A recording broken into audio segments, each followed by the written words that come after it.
नमस्कार दोस्तों, स्वागत है आपके अपने YouTube चैनल निशंक एजुकेशन पर।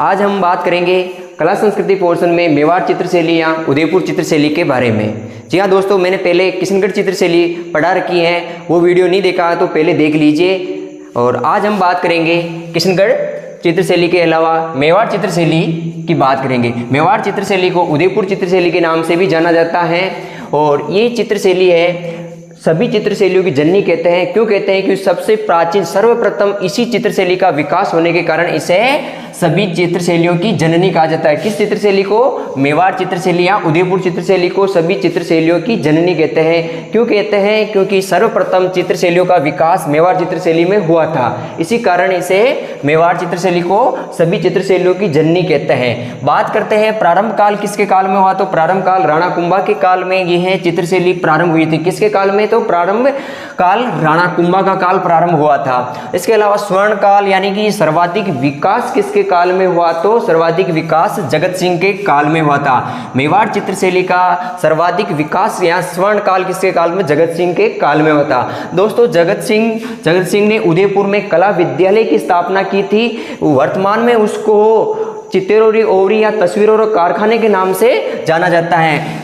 तस्वीरा कारखाना या चित्तेरोरी ओवरी के नाम से जानते हैं। इन्होंने उस समय कला विद्यालय की स्थापना की थी। किसने? जगत सिंह प्रथम ने। तो उन्हीं का काल स्वर्ण काल रहा था।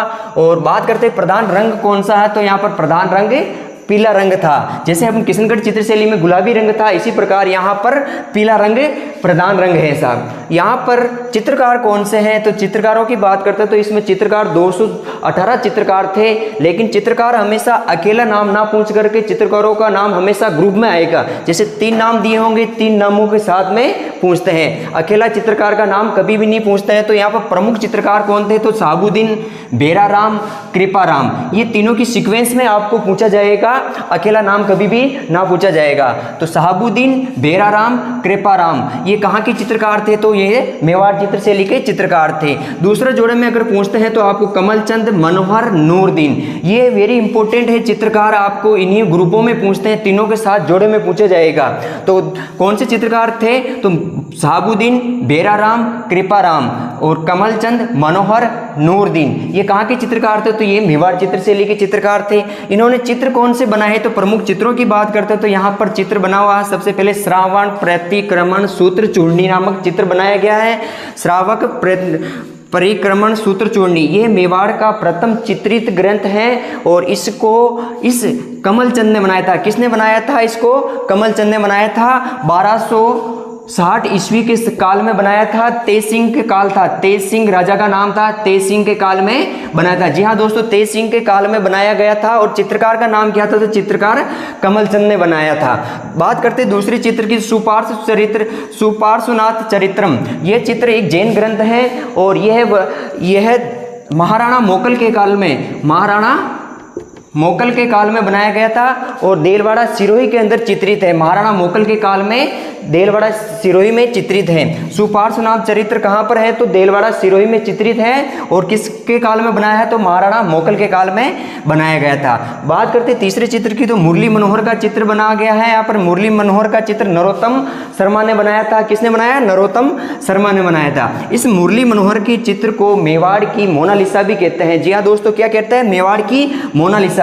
मोनालिसा पेंटिंग इटली की पेंटिंग है जो लियोनार्डो दा विंची नामक चित्रकार ने बनाई थी। और बात करते किशनगढ़ चित्रशैली में भी बताया था मैंने कि बनी ठनी का चित्र है जो भारत की मोनालिसा कहता है। एरिक डिक्सन ने कहा था उसको भारत की मोनालिसा। और बात करते मेवाड़ की मोनालिसा कौन, तो मुरली मनोहर का चित्र किसने बनाया, तो नरोत्तम शर्मा ने बनाया था। और बात करते हैं अगले चित्र की, तो अगला चित्र किसका बना, तो अगला कलीला दामिना नामक 2 गिद्धड़ों के चित्र कहाँ पर बने हुए हैं, तो मेवाड़ चित्रशैली में। कलीला दामिना नामक 2 गिद्धड़ों के चित्र कहाँ पर बने हुए हैं, तो मेवाड़ चित्रशैली में बने हैं। ये एक पंचतंत्र कहानी है। पंचतंत्र कहानी के रचयिता विष्णु शर्मा थे। कौन थे? विष्णु शर्मा। उनकी कहानी के ऊपर इनका वर्णन था। 2 गिद्धड़ थे, उन गिद्धड़ों का वर्णन कहाँ पर किया गया, तो ये कलीला दमना नामक 2 गिद्धड़ों का चित्र कहाँ पर बना हुआ है, तो ये मेवाड़ चित्रशैली के अंदर बनाया गया है। वो रामायण का चित्रण भी किया हुआ है। रामायण का चित्रण कहाँ पर किया गया है, तो मेवाड़ चित्रशैली के अंतर्गत किया गया है। अब देखिए दोस्तों, वहाँ से आगे बढ़ते हैं हम।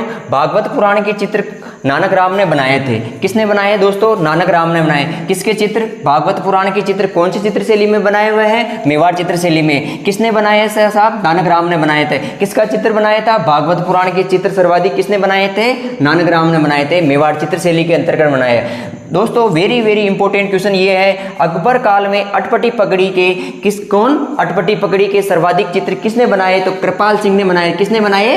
कृपाल सिंह ने बनाए। ये question very very important question है, क्योंकि हर बार पूछते हैं कि अटपटी पगड़ी सर्वाधिक कौन सी चित्रशैली में प्रचलित है? तो मेवाड़ चित्रशैली में। अकबर काल में है अटपटी पगड़ी के सर्वाधिक चित्र किसने बनाए हैं? तो दोस्तों कृपाल सिंह ने बनाए। किसने बनाए थे? कृपाल सिंह ने बनाए। और इसी प्रकार अगला चित्र की बात करते हैं तो चोर पंचाशिका का चित्र की बात करते हैं। चोर पंचाशिका का चित्र ये काव्य है, बिल्हण द्वारा रचित संस्कृत भाषा का काव्य है, जिसमें 50 संस्कृत के श्लोक हैं। और इसमें चोर नाम क्यों पड़ा है? चोर पंचाशिका का नाम चोर क्यों रखा? क्योंकि इसमें गुप्त प्रेम का वर्णन होने के कारण इसे चोर कहा गया। जी हाँ दोस्तों, चोर पंचाशिका का चित्र मेवाड़ चित्रशैली के अंतर्गत बनाया गया है और यह संस्कृत भाषा का काव्य है जो कि बिल्हण द्वारा रचित काव्य है और इसमें 50 संस्कृत के दोहे हैं और इसमें गुप्त प्रेम का वर्णन होने के कारण इसे चोर पंचाशिका कहा गया। बात करते हैं अन्य चित्र और कौन कौन से बने हैं इसमें। तो एक तो कदम वृक्ष। दोस्तों जहां कहीं भी आपको कदम का वृक्ष मिल जाए तो कौन सी चित्रशैली होगी? मेवाड़ चित्रशैली होगी। इसके अलावा पक्षी कौन सा होगा? तो सारस पक्षी होगा।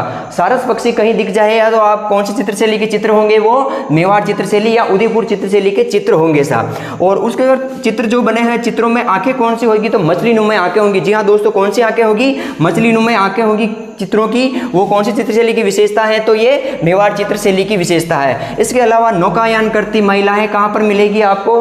नौकायन करती महिलाएं को चित्र सर्वाधिक कौन सी चित्रशैली में? तो ये मेवाड़ चित्रशैली के अंतर्गत आती है साहब। और इसके अलावा मुगल प्रभाव किसके काल में पड़ा? तो मुगल प्रभाव साहब आपके पड़ा अमर सिंह के काल में, क्योंकि महाराणा प्रताप थे, महाराणा प्रताप के पुत्र थे अमर सिंह जी थे। महाराणा प्रताप ने जीते जीवन अपने आप में कभी भी मुगलों की अधीनता स्वीकार नहीं की थी और उनके ज्येष्ठ पुत्र थे अमर सिंह जी थे।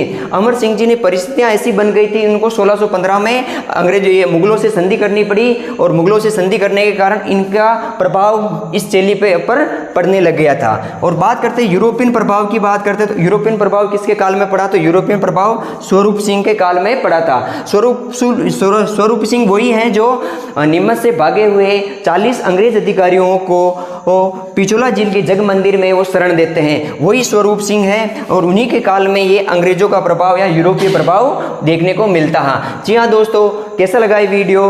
उम्मीद करते हैं अच्छा लगा होगा। अच्छा लगा तो लाइक कीजिए, अपने दोस्तों के साथ शेयर कीजिए। मिलते हैं नेक्स्ट इसी तरह के वीडियो के साथ। जय हिंद, जय भारत।